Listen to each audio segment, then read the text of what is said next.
Africa in the agriculture space. And tomorrow you'll be hearing from her.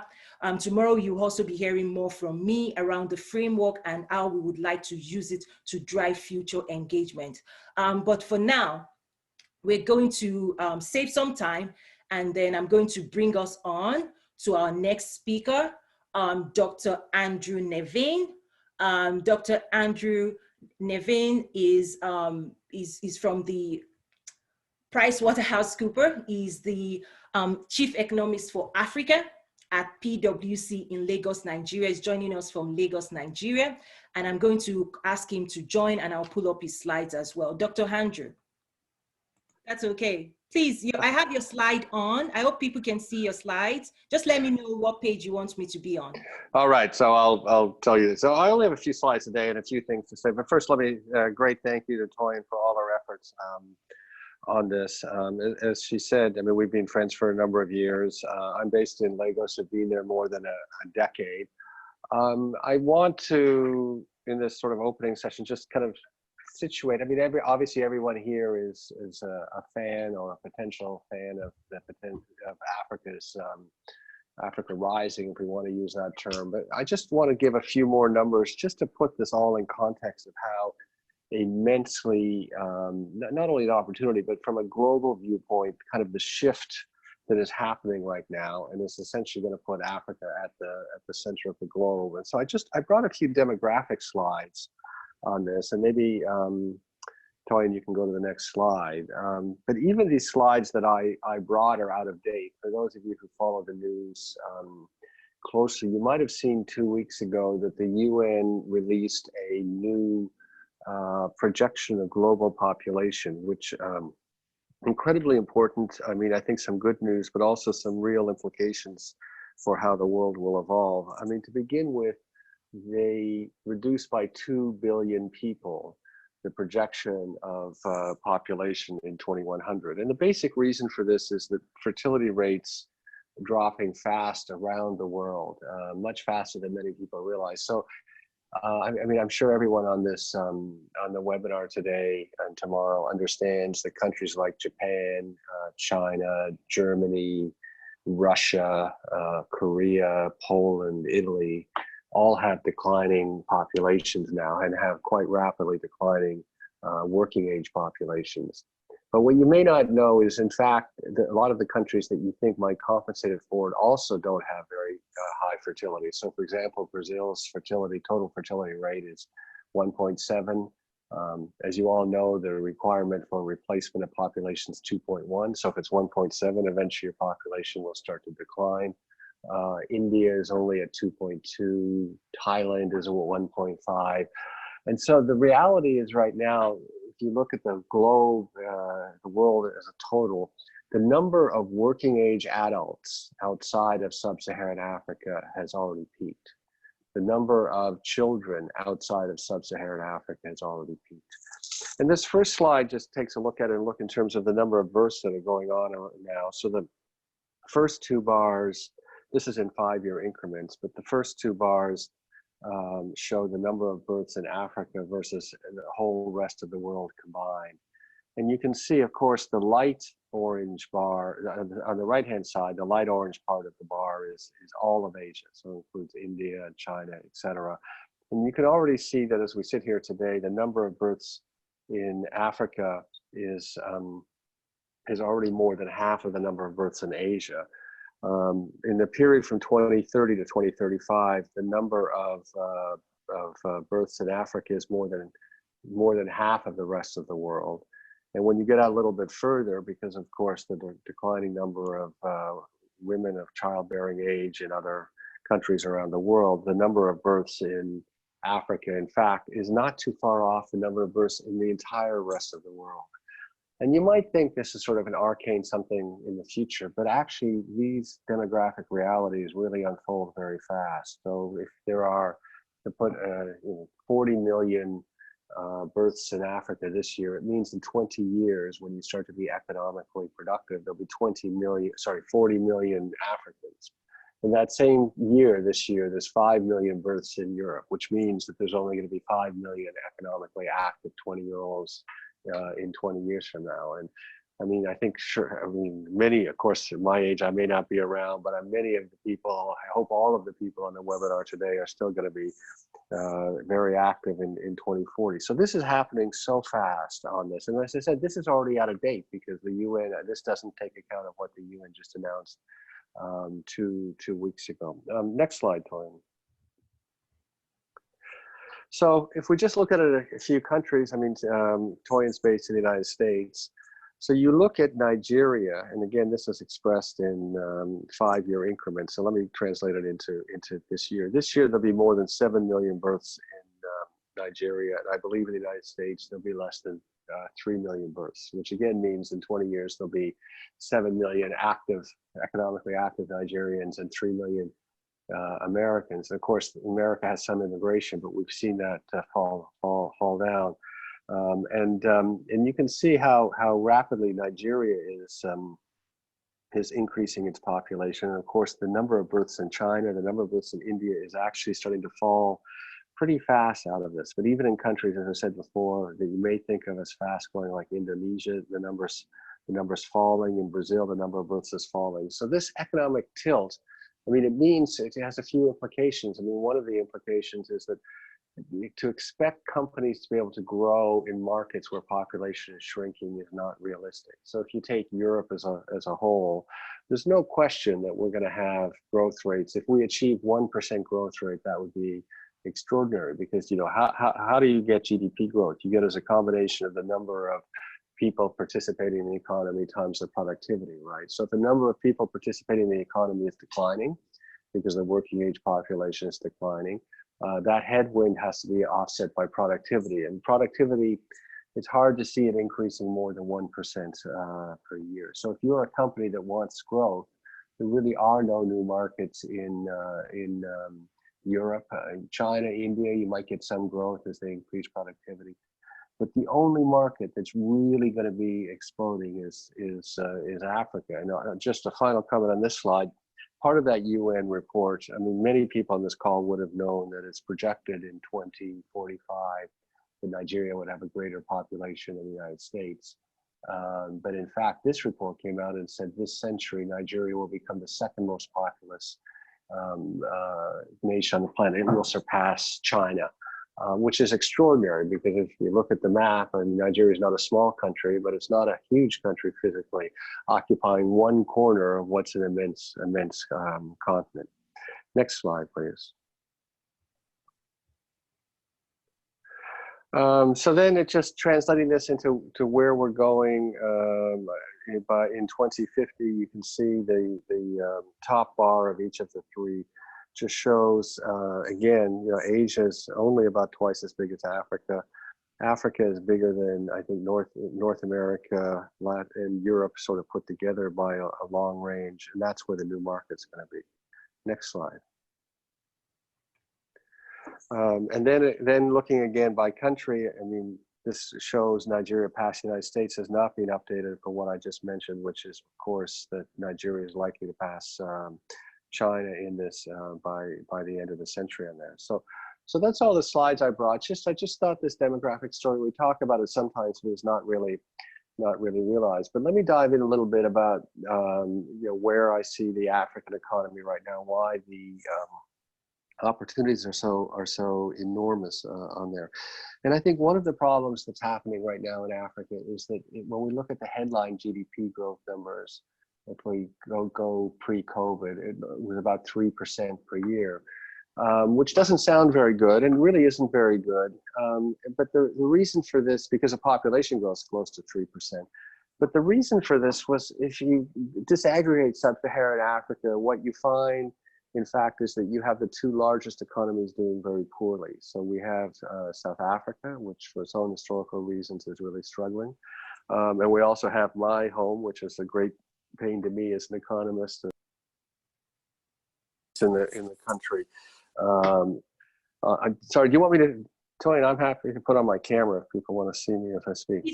But nice. I want to see your face if you're fine with that. Okay, you twist your phone, turn your phone. Is that working? Yeah, you're on. You need to turn your phone. Oh, but that requires a whole. But then it has to be. Nice, nice, nice. Now it's perfect, perfect. Thank you. I want to see your face. All Good. right. So as I said, what people look from outside and maybe not seeing this Africa story quite, or the demographic story, because when they look at the headline number, which is how we all think about this headline GDP, we see 3%. But what's going on, as I said, is South Africa is doing very poorly. In my own home, Nigeria is doing very poorly. And what the 3% mask is how many bright spots there are on the continent. So if we look at Senegal, we look at Cote d'Ivoire, we've already discussed Rwanda, Botswana, Kenya, Ethiopia is doing fantastically well. So actually, in each year, you get more and more of these places that are doing well. And you've got in many of these places a virtuous circle. So you have economic results, you have better governance, you have more transparency and accountability demanded by the population, which feeds into better public services, less corruption, more transparency. And one of the countries, perhaps the most advanced, where you can see this in addition to Rwanda, but is Ghana, which is a neighbor of Nigeria. And it's really extraordinary. I mean, I went to Ghana the first time in 1988 and or 87, I think, and it was a very difficult time in Ghana. Under President Rawlings, Captain Rawlings, gold price was low. But now Ghana is just doing incredibly well. And it's very good on a security viewpoint, on a governance viewpoint, on the ability of the public sector to deliver things that are required, to its embracing of free market principles in the right way that's appropriate. So there are all these bright spots. As I said, I've listed out 10 bright spots on that. So when you look at the headline number of 3%, you say, no, this is not doing very well. It's growing 3% of population. But the GDP is not growing. But actually, 10 bright spots means we're about to start, just continue this momentum throughout the continent, and hopefully it will spread to Nigeria as well, because then you'll really see the headline numbers at an aggregate level take off. So why is that important for all of us here today, particularly people kind of based in the United States? I mean, to begin with, I think it's fair to say that there is not enough engagement between the United States and Africa, just in terms of a business, and this may be true for all parts of the world, but particularly given the United States is still the world's largest economy and has many of the world's leading companies. There needs to be more engagement with this immense emerging market and immense population. And of course, obviously in Africa, we want to have a greater capability to produce things ourselves. So we want to produce electricity, we want to have better manufacturing, etc. But to do those things, as Toyin said, we still need to import things that we can't. We're not going to make computers anytime soon. We're not going to make cell phones. We're not going to make advanced machinery that are required for manufacturing. So we still need a significant amount and more of these imports to help build up our economies here. And I think that's where the American companies in particular need to play a key role, and are currently, certainly in Nigeria, kind of underrepresented on that, because I mean the American companies bring standards, they bring transparency, they don't participate in some of the practices that other nations doing business in Africa do that contribute to ongoing problems in it. They're very committed to financial transparency. So I think when you take the kind of totality of the American business interest in Africa at this time, we would really like to see American companies step up and play a bigger role. Now, a big part of this too is the role of the diaspora, for many reasons. I mean, one reason, quite simply, is that the diaspora, certainly in Nigeria, is holding up the economy. So, we have a large number of upper middle class professionals that emigrate out of Nigeria. They settle in Canada, they settle in the UK, they settle in the United States, and they remit a very large amount of money, which we actually wrote a paper last year because I got tired of hearing that Nigeria was an oil economy. We just showed that, in fact, what's holding up the economy is the diaspora.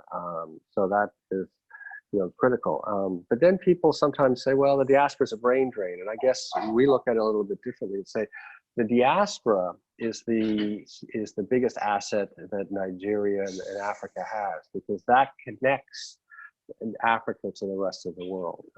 And of course, certainly the Nigerian diaspora has been immensely successful. I mean, it's amazing as a relatively new diaspora in the United States, the average American of Nigerian heritage has a higher income than the average American, which is, you know, an extraordinary feat and a testament to the capabilities and the interest in education of Nigerians and Africans in general. But the diaspora plays a key role in bridging all of this, because they are the ones that can help America play a bigger role in sub-Saharan Africa, and they play a role in increasing the African brand throughout the United States and with African companies and in American communities. And that, I mean, you have, if we take Nigeria, my home, of course, I mean, it has a negative perception around the world. But when you work with a professional colleague who's from Nigeria, that's now how that perception gets altered, and you start to understand that, you know, Nigeria and Africa has so much to alter. So in building up these business ties between the United States and Africa, the diaspora has a key role, and the governments back in Africa have a key role in nurturing the diaspora and creating the opportunities to connect together with the diaspora and what they can bring to the country, and establishing new businesses and new trade routes and new investment routes on that. So just standing back, you know, from my section, I think just, you know, these are the key messages I would like to leave you with. I mean, we've just shown from a demographic perspective, the weight is moving so rapidly to Africa. It is not recognized sufficiently how major this change is. And it means that businesses that want to grow, the biggest growth markets on the planet are rapidly becoming African. Of course, you know, they have big populations. Nigeria is 200 million, going on to a very big number. Ethiopia is 100 million. Kenya is 50 million. South Africa is 50 million. Tanzania is growing very rapidly. So, you know, these are not small population countries with small opportunities. They have immense opportunities for people that can figure out how to connect to Africa. But at the same time, Africa needs engagement from the United States, needs from everywhere, but particularly I think at this stage from where I sit, from the United States, because of the United States' role in the economy, its role in standards, as I said, and we need more attention from the United States. But the other aspect of this that's so critical is the alternative. So, you know, I've just given a narrative about Africa's population, demographic weight, Africa rising story. The alternative to Africa becoming prosperous is really something that's almost unthinkable. I mean, if you have, for example, a failed state in Nigeria because we continue to have poverty and economic stress and violence around from various sources around the country, a failed Nigeria would be a catastrophe, not just for Nigeria and Africa, but for Europe, but also for the United States on that. And I think that it's everyone on the planet has an extremely strong interest in a prosperous and stable Africa. And to that extent, you know, people need to play a role in helping it develop. And this role is not aid. Africa is past the aid situation. And, you know, I've never been a big fan of the impact of aid in Africa sitting where I sit. What Africa needs is develop a stronger and stronger private sector in every country, in every industry. It already has vibrant NGOs, it has vibrant civic organizations on that. If we can complement it with a private sector, as I always say in Nigeria, that's 10 to 15 times bigger than we currently have, then we'll be on our path. But the other implication of all this is, you know, when I say 10 to 15 times bigger in a decade, it means there's immense opportunities for people who build it, despite all the challenges we see in Africa. For those who are able to build a proper business in Africa, in any African country, I mean, they're going to build something large on a big scale, something very, very material. So I think those opportunities, you know, there aren't a lot of them around the world, but they're there in Africa on that.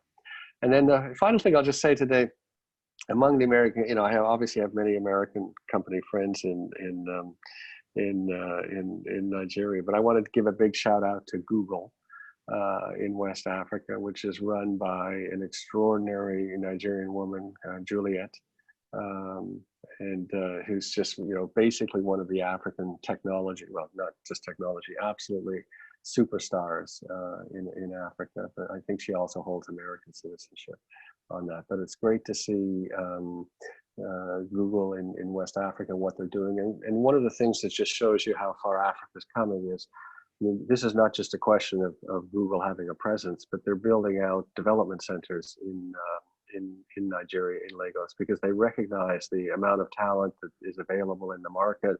Of course, the low cost the programmers have, developers, engineers currently have on there, but it's a great success story of an American company. And, you know, obviously it's one of the mega companies, but I think there's many more success stories for American companies coming at every scale, every size in Nigeria and across sub-Saharan Africa. So let me stop there and say, thank you to Toyin for inviting me. It's a great pleasure to be part of this. She's made more efforts than anyone I know in the last 5 years to connect Africa to the United States. It'll be interesting to see. Susan Rice, of course, was at McKinsey in Toronto when I was there. She was a friend of mine. It'll be remarkable to see if Susan became vice president, to then kind of see the connectivity between, because of course she has great interest in Africa. But regardless of what happens politically in the United States, I'd like to see more engagement. We need to see more engagement between the United States and sub-Saharan Africa.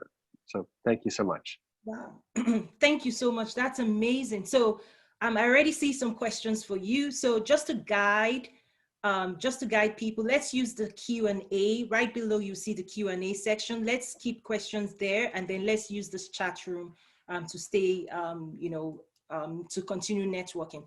So I have a question, Dr. Andrew.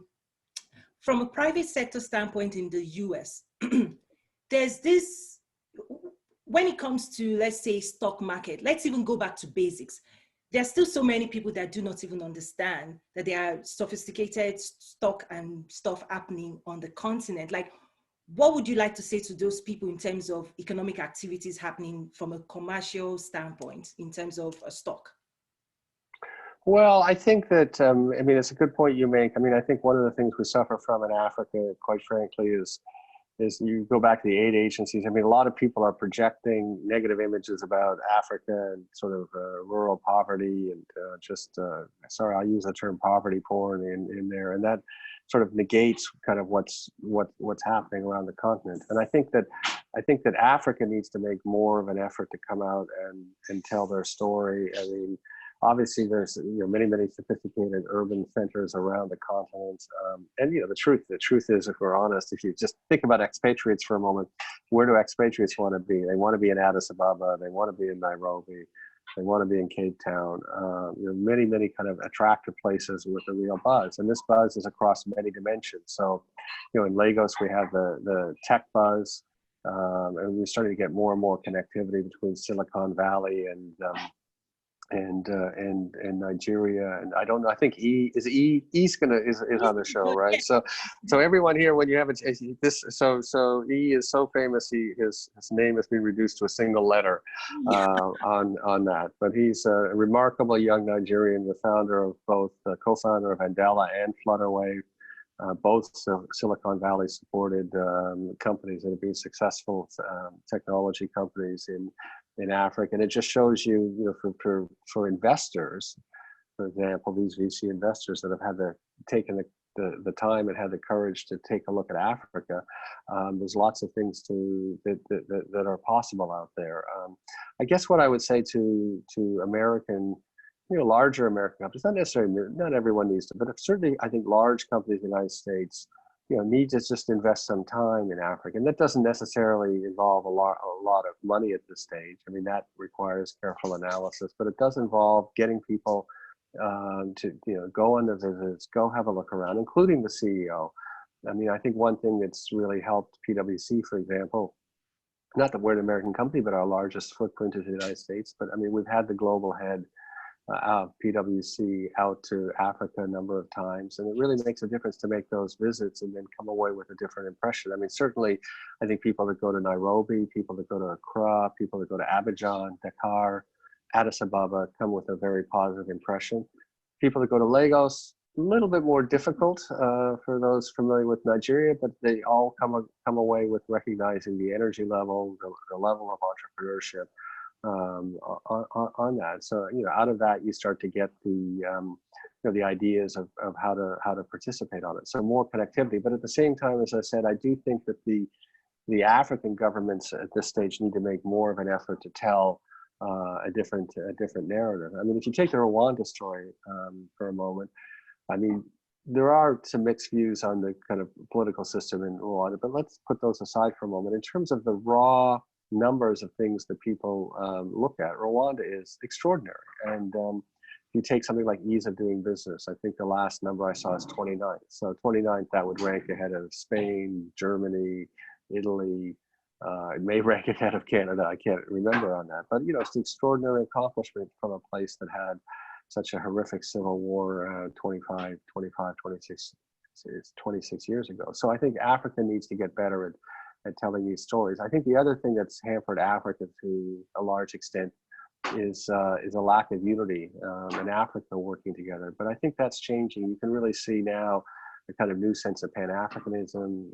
The African Union has done a great job. People are behind the AFCFTA, the Continental Free Trade Agreement, which again will spur economic opportunities for people outside of and Americans as well. So telling that story and increasing integration in Africa is just going to create more and more opportunities for those inside Africa and outside. Fantastic. Wow, you're popular, Dr. Nevin. We have some questions here for you. Okay.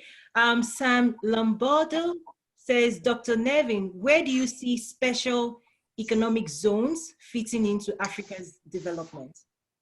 Yeah, so I mean, I have to say I've never been a massive fan of inland economic zone. Sorry, if we mean by an economic zone, special tax breaks and concessions, I've never been a huge fan of those inland. I mean, I can understand there should be like that at the port. So if you import, well, not import, bring it into a special economic zone, do some processing and re-export to a neighboring country, you know, I think that can be beneficial. So I'm not in favor of creating, in the Nigerian context, for example, multiple special economic zones with tax breaks and concessions.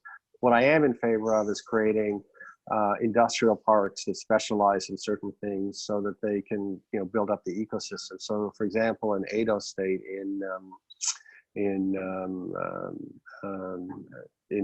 Nigeria, Benin City, you know, the governor there is building out kind of agro processing park. So it'll have electricity, it'll have there's security, obviously, stable power, stable infrastructure, bandwidth, productivity, and then you get many agro processors, so tomatoes and other vegetables, and all kind of agglomerated to create more of an ecosystem. And I'm a big fan of that. But one of the things that's really hampered certainly Nigeria is too many concessionary tax deals, and it creates a complexity on that. I don't think that the business people need, you know, concessions on taxes. What they need is a growing economy and a stable environment on that. Okay, thank you. Adewale Dada said, there's an impression that EU companies have deeper commercial ties with the continent. How can European and North American based companies work together to broaden those ties? Yeah, that's a very interesting observation. So I have to certainly in Nigeria, if you looked at it overall, the European companies are more active.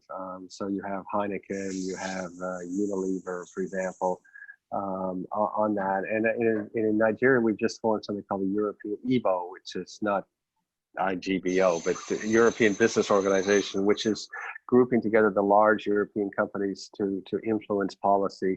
And collectively, it's bigger than the sort of U.S. Chamber of Commerce that way. So I mean, I think to some extent, it's just historic because of, you know, better or worse colonial ties. So to some extent, it's just time zone difference and flight difference. So I mean, if you're in Lagos, you have 5-6 flights a day overnight to Europe. You have 1 flight to Atlanta on that, so that the ties are deeper with Europe. So that's something. But as I said, just given what's happening with the demographics, it's something that Americans need to make a conscious effort to overcome and just make a commitment to be there. You know, talked about with Google.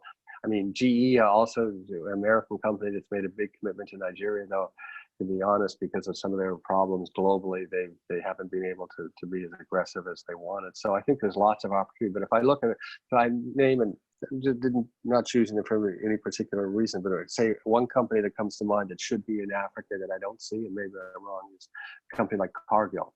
So you look at kind of perhaps the world's largest agricultural company at all points of the agricultural value chain. So in Nigeria, we've got Olam, very well, across West Africa. We have Olam very active, but Cargill is, Olam's a big company, but Cargill is a behemoth. So those sorts of American companies we'd like to see more active. If we look at the electricity, so go back to GE for a moment.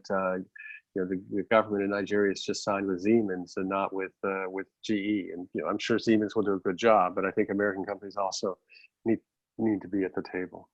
Right. Well, so one of the things that I also try to get people to see is you can decide to export from America, for example, export probably machine equipment that would help galvanize development on the continent.